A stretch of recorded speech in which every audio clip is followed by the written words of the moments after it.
اس کی وجہ بھی بتایا گیا تھا۔ اچھا دیکھیے، آج کی تاریخ میں اگر ہم سے کوئی بھی گناہ سرزد ہوتا ہے، کسی سے کوئی بھی گناہ سرزد ہوا، کوئی بھی خامی غلطی ہوئی، تو سارا وبال شیطان کے اوپر چھوڑ دیا جاتا ہے۔ نماز نہ پڑھ سکے، ہاتھ نے شیطان مردود نے بہکا دیا، قرآن کی تلاوت نہ کر سکے، شیطان نے بہکا دیا تھا، ماں باپ کے ساتھ اونچی آواز میں بات کر لیا، شیطان نے بہکا دیا تھا۔ کچھ بھی کر جائے بندہ، شیطان کے اوپر وبال چھوڑ دیتا ہے۔ یقیناً بے شک شیطان بری راہ کی طرف لے جاتا ہے، شیطان برے کام کی طرف بڑھاتا ہے، شیطان ہم سے برے کام صادق کراتا ہے، شیطان ہمارے وجود میں برائیاں دیکھنا پسند کرتا ہے یقیناً۔ لیکن عزیزان گرامی، اگر سارا کچھ ہی شیطان کرتا ہے، سارا کچھ ہی شیطان کے ذریعے ہوتا ہے، سارے گناہ شیطان کے ذریعے ہی ہوتے ہیں، ساری برائیاں اگر شیطان کے ذریعے سے ہی ہوتی ہیں، تو پھر اس مہینے کے حوالے سے کیا کہتے ہیں کہ جس مہینے میں یعنی رمضان المبارک کے مہینے میں شیطان کو قید کر لیا جاتا ہے۔ اب جب شیطان کو قید کر لیا جاتا ہے، پھر ہماری نمازیں کیسے قضا ہو رہی ہے؟ جب شیطان کو قید کر لیا گیا، پھر ہم گانے سننے کی طرف کیوں مائل ہو رہے ہیں؟ جب شیطان کو قید کر لیا گیا، ناجائز تعلقات پھر بھی قائم کیوں کیے ہوئے ہیں؟ اگر شیطان کو قید کر لیا گیا ہے، اس کے باوجود جو قرآن کی تلاوت کیوں نہیں ہو رہی ہے؟ اگر شیطان قید میں آ چکا ہے، پھر بھی تراویح کی نماز پڑھی نہیں جا رہی ہے، شیطان قید کر لیا گیا ہے، پھر بھی روزے رکھنے کی توفیق نہیں مل رہی ہے، شیطان قید کر لیا گیا ہے، اچھے اعمال پھر بھی نہیں کر پا رہے ہیں، وجہ کیا ہے؟ عام مہینوں میں تو ہم یوں کہہ دیا کرتے تھے، نماز نہ پڑھ سکا، شیطان نے بہکا دیا، قرآن کی تلاوت نہ کر سکا، شیطان نے بہکا دیا، الغرض اچھے اعمال نہ کر سکا، مردود شیطان نے بہکا دیا۔ لیکن شیطان تو اس مہینے میں قید ہوتا ہے، اب کون بہکاتا ہے؟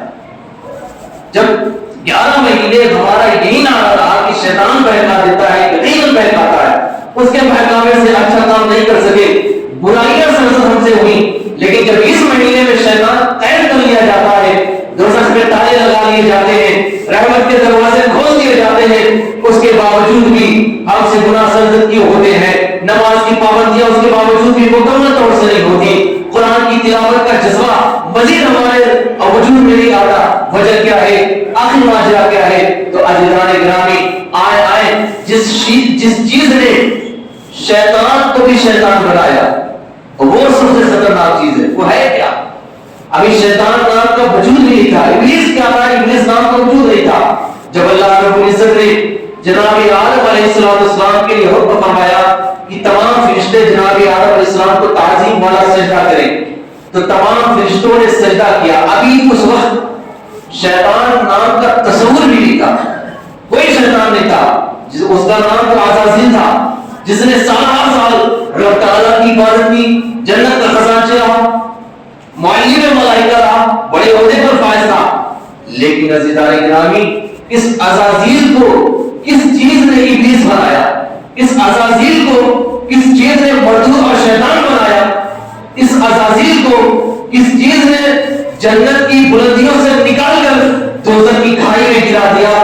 کس چیز نے عزازیل کی عبادتوں کو مٹیا میں اور برباد کر دیا؟ تو عزیزان گرامی، جب اللہ رب العزت نے حکم فرمایا، تمام فرشتوں نے آدم علیہ السلام کا تعظیم والا سجدہ کیا، لیکن جو عزازیل تھا، اس کے اندر غرور آ گیا، اس کے نفس میں تکبر آ گیا، اس کے نفس نے اس کو گڑگڑا دیا، تو اس کے نفس نے رب تعالیٰ کے حکم کی بجا آوری کرنے سے انکار کر دیا۔ تو جب اس نے نفس کی، عزازیل نے اپنے نفس کی جب پیروی کی، تو تمام عبادتیں اس کی مردود کر دی گئیں، تمام عبادتیں اس کی رد کر دی گئیں۔ تو عزیزان گرامی، پہلی مرتبہ جس نے اپنے نفس کی پیروی کی، جس نے اپنے نفس کی اطاعت کی، عزازیل سے لڑ مردود اور شیطان ہو گیا۔ عزیزان گرامی، اب جب رمضان کے مہینے میں شیطان قید کر لیا جاتا ہے، لیکن ہمارا نفس ہمارے ساتھ ہر وقت رہتا ہے، ہمارا نفس ہمارے ساتھ ہمیشہ رہتا ہے۔ یہ نفس کو جس طریقے کی ہم نے عادت پڑھائی ہوئی ہے، وہ ہمیشہ اسی چیز کا مطالبہ کرتا رہے گا۔ اگر ہم نے اپنے نفس کی مخالفت کر کے اسے قرآن کی تلاوت کی عادت بنائی ہے تو ہمارے نفس کی بھوک ہوگی کہ قرآن کی تلاوت سنائی جائے. اگر ہم نے اپنے نفس کو نوافل پڑھ کر نوافل کا اسے عادی بنا دیا تو ہمارا نفس نوافل نماز کا مطالبہ کرتا رہے گا. لیکن اگر ہم نے نفس کی مخالفت نہ کر کے نفس کی پیروی کرتے ہوئے نفس کے مطالبے کو پورا کرتے گئے، یعنی نفس نے کہا آج جو ہے فلاں شے کھائی جائے، فوراً سے ہم نے نفس کے مطلوبے کو پورا کر دیا، نفس کی خواہش کو پورا کر دیا. چھوٹی چھوٹی چیزیں ہوتی ہیں، پہلے نفس ہم سے چھوٹے چھوٹے مطالبے کرتا ہے، معمولی مطالبے کرتا ہے. آج آئس کریم کھانے کا موڈ کر رہا ہے، آج بریانی کھانے کا موڈ کر رہا ہے. معمولی سی چیزیں پہلے نفس ہم سے مطالبہ کرتا ہے اور ہم اس کے مطالبے کو جب پورا کرتے جاتے ہیں تو ہمارے نفس میں طاقت آتی ہے، قوت آتی ہے، جوانی آتی ہے، شباب آتا ہے. اور جب نفس جوان ہوتا ہے تو یہی نفس پھر ہمیں اللہ رب العزت کی بارگاہ سے دور کرتا ہوا نظر آتا ہے. اور یہی وہ نفس ہے کہ بعض موقعوں پر اللہ کی پناہ کفر کی حالت میں بھی لے کر بندے کو چلا جاتا ہے. یہ نفس ہے. عزیزان گرامی، یہ نفس ہمارے ساتھ مرتے دم تک ہمارے ساتھ رہنے والا، اسے پناہ کیسے پایا جائے، اسے نجات کیسے پائی جائے؟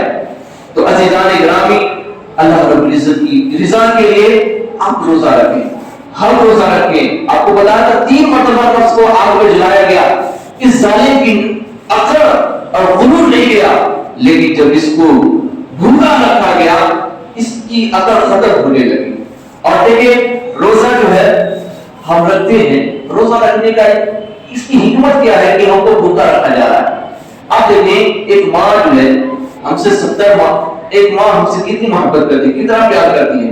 اگر ماں کو شک ہو جائے کہ میرے بیٹے کو 2 روٹی کی حاجت ہے اور 1.5 روٹی ہے اور آج روٹی میرے ہاتھ میں ہے، ماں کو شک ہو جائے کہ کہیں میرے بیٹے کے خوراک میں کمی نہ ہو جائے تو ماں اپنے پیٹ کو کی پرواہ نہ کرتے ہوئے آدھی روٹی بھی اپنے بیٹے کے پلیٹ میں رکھ دیتی ہے. یہ ماں کی محبت، ماں کی قربانی اپنے اولاد کے لیے. تو ایک ماں کی محبت ایسی بلا تفصیل اور بلا تشبیہ، وہ کریم خدا خلاق کائنات مالک ارض و سما مولا، وہ تو اپنے بندوں سے 70 ماہ سے زیادہ پیار فرماتا ہے. پھر ہم کو یہ 16 گھنٹے 15 گھنٹے جتنے بھی گھنٹے ہم کو بھوکا کیوں رکھا جا رہا ہے؟ اس کی حکمت کیا ہے؟ اس کی بہت ساری حکمتیں ہوئی. ایک حکمت یہ بھی ہے کہ عزیزان گرامی جب ہم بھوکے رہتے ہیں یعنی روزے کی حالت میں ہوتے ہیں، عصر کے بعد ہماری اپنی اوقات ہمیں پتہ چل جاتی ہے، ہمیں ہماری اپنی حقیقی اوقات پتہ چل جاتی ہے. کتنے کمزور محسوس ہوتے ہیں وہی ہماری حقیقی اوقات ہے. کتنے بے بس چلا نہیں جا رہا ہوتا ہے، بولا نہیں جا رہا ہوتا ہے، وہی ہماری حقیقی اوقات ہے. اور اس سے آپ کو اور ہم کو درس دیا جاتا ہے. آپ اور ہم غور کریں کہ ہم کو صرف 12-13 گھنٹے بھوکے رہنا ہے، تو 12-13 گھنٹے کی بھوک نے ہم کو نڈھال کر دیا، ہم کو بے بس کر دیا، ہم کو کمزور کر دیا، ہم کو ناتوا کر دیا. حالانکہ ہم کو امیدیں کمی ہے. ابھی جب مغرب کا وقت آئے گا، غروب آفتاب کا جب وقت آئے گا، یعنی افطار کا جب وقت آئے گا، ہمارے دسترخوان پہ اعلیٰ اشیاء موجود ہوں گی. ہماری خواہشات کے مطالبے پر، ہماری خواہشات کے مطابق ہمارے دسترخوان پہ اشیاء موجود ہوں گی، ٹھنڈے شربت بھی موجود ہوں گے. ہمارے تمام مطلوبات والی چیزیں ہمارے دسترخوان پہ موجود ہوں گی. امیدیں کمی ہے بلکہ ہم انتظام بھی کر رہے ہوتے ہیں. عزیزان گرامی، یہ 12-13 گھنٹے کی بھوک نے ہم کو نڈھال کر دیا، لیکن اس کے باوجود بھی ہم عصر افطاری کے ٹائم کے لیے اعلیٰ انتظام کر رہے ہوتے ہیں. یہاں آپ کو اور ہم کو یہ ذہن دیا جاتا ہے میاں آپ کی ہماری 15 گھنٹے کی بھوک نے ہم کو نڈھال کر دیا. آپ ان کے حوالے سے تصور کریں جن کو پورے دن کھانے نہیں میسر ہوتے، جن کے ہفتوں بھر کھانے میسر نہیں ہوتے، پانی پی کر گزارا کرتے ہیں، ان کا گزارا کیسے ہوتا ہے؟ عزیزان گرامی، اگر یہاں بھی ہم ہمارے یہاں بھی اگر خیالات کی دنیا میں نہ جائیں تو تم ہے ہماری زندگی پر. اگر ایسے معاملات میں آ کر بھی ہم اپنے ماں سے زکات نہ ادا کریں تو تم ہے ہماری زندگی پر. اگر ایسے مرحلے پر بھی ہم صدقہ و خیرات نہ کریں، بھوکوں کا خیال نہ کریں، غریبوں کا خیال نہ کریں، مسکینوں کا خیال نہ کریں، بیواؤں کا خیال نہ کریں، غریب غربا کا خیال نہ کریں، اپنے رشتہ داروں میں جو کمزور ہیں، جو نڈھال ہیں، جو کمزور، جو بے بس ہیں، جو مالی حالت میں بہت معروفہ کمزور ہے، اگر ایسے وقت میں بھی ان کا ہم خیال نہ کریں تو تو ہے ہماری زندگی پر. اور یاد رکھنا دنیا میں ہو سکتا ہے وہ اپنی خیرت کی وجہ سے ہم سے مطالبہ نہ کرے، ہمارا رشتہ دار اپنی خیرت کی وجہ سے ہو سکتا ہے دنیا میں ہمارا گریبان نہ تھامے کہ تجھے مولا نے اتنی دولت عطا کی ہے، ارے میرے گھر کا بھی تھوڑا خیال کر دے، میرے گھر میں بھی معمولی سے راشن کا انتظام کر دے. ہو سکتا ہے وہ غریب اپنی خیرت کی وجہ سے دنیا میں ہمارے گریبان کو نہ تھامے، لیکن وہ دن قائم ہونے والا ہے جس دن ہر مظلوم کا، جس دن ہر مظلوم کو اس کا حساب، ہر مظلوم کو اس ظالم سے حساب دیا جائے گا. وہ قیامت کا دن ہوگا. اگر سینگ والی بکری نے بنا سینگ والی بکری کو مارا بھی ہوگا تو کل قیامت کے میدان میں سینگ والی بکری کو سینگ نہ دی جائے گی اور بنا سینگ والی بکری کو سینگ دے کر اسے بدلہ لیا جائے گا. تو عزیزان گرامی، جب جانور پر جانور ظلم کرے اسے نہ چھوڑا جائے گا تو جو اشرف المخلوقات ہے یہ جس پر ظلم کرے یہ کہاں سے نجات پا جائے گا؟ ہرگز نجات نہیں پائے گا. وہ حکم الحاکمین ہے، وہ سب سے بڑا عادل ہے، وہاں کسی کی چلنے والی نہیں. اس کی عدالت میں صرف یہ عدل اور انصاف ہونے والا ہے. تو اس سے پہلے کہ ہمارا انصاف ہو ہم اپنا اور اپنے آپ کا محاسبہ کرنے والے بن جائیں. تو عزیزان کرام یہ بھوک ہم کو احساس دلاتی ہے، ہم کو فکر دلاتی ہے کہ ہمارا 12 گھنٹہ گزارا نہیں ہوتا، حالانکہ 12 گھنٹے بعد ہم کو کھانے مل جائیں گے. ان غریبوں کا کیا حال ہے جو پورے دن نہیں کھا پاتے؟ تو ایسے لوگوں کو ہمیں اپنے رشتہ داروں میں، اپنے محلوں میں تلاش کر کے ان کی ضروریات کو پوری کرنی چاہیے. اور بعض مرتبہ ایسا ہوتا ہے زکوٰۃ جو نکالتے ہیں بالکل اخیر میں نکالتے ہیں، بالکل اخیر میں. آپ رمضان کے آغاز میں نکال دیں تاکہ جن غریب کو، جن ناتواں، جن کمزوروں کو آپ دیں وہ رمضان خوشی تو گزار لیں. ان کے بھی گھر میں افطاریاں اچھے انتظام کے ساتھ ہوں، ان کے بھی یہاں تو سحری و افطار اچھے انتظام کے ساتھ ہوں. تو آپ کو ہمیں چاہیے کہ ہم زکوٰۃ اگر نکالتے ہیں آغاز رمضان میں نکال دیں تاکہ غریب بھی خوشحالی کے ساتھ اس رمضان کو گزاریں. عزیزان گرامی، رحمت اللہ علیہ السلام رمضان کیسے گزارتے؟ آج امی عائشہ صدیقہ عفیفہ رضی اللہ تبارک و تعالی عنہا فرماتی ہیں جب رمضان کا مہینہ آتا، یہ تو آقا ہمیشہ کم سوتے، لیکن جب رمضان کا مہینہ آتا تو آقا جان علیہ السلام بستر پر بہت زیادہ کم تشریف لاتے، بہت کم بستر پہ تشریف لاتے. زیادہ تر آقا جان علیہ السلام عبادت میں، شب داری میں گزار دیا کرتے تھے. اور دوسری بات یہ ہوتی تھی کہ آقا علیہ السلام رمضان المبارک کے مہینے میں قرآن کی تلاوت کرتے. جبریل امین آقا کی بارگاہ میں آتے تو رمضان کے مہینے میں آقا علیہ السلام قرآن کا دور کیا کرتے تھے، یعنی قرآن کو پڑھا کرتے تھے. یار وہ خاتم الانبیاء، وہ محبوب رب العالمین، وہ کس شان کے ساتھ رمضان گزار رہے ہیں، تو کیا ہم غلاموں کا یہ شیوا نہیں بنتا؟ تیسری چیز دیکھیں، آقا علیہ السلام یوں تو ہمیشہ آقا علیہ السلام صدقہ کرتے، خیرات کرتے، غریبوں کو دیتے، لیکن رمضان مبارک میں آقا علیہ السلام کی کا دریائے عطا بہت زیادہ جوش پہ ہوتا. فرمایا جاتا ہے کہ آقا کی عطا کا دریا ایسے بہتا جیسے تیز آندھی آتی ہے، اس سے بھی تیز آقا علیہ السلام صدقہ و خیرات کیا کرتے، یعنی امت کی پریشانیوں کو دور کیا کرتے تھے. آقا علیہ السلام یوں غریبوں کو نوازا کرتے تھے. اور عزیزان گرامی کی رمضان کیا ہے، اس کی برکتیں کیا ہیں؟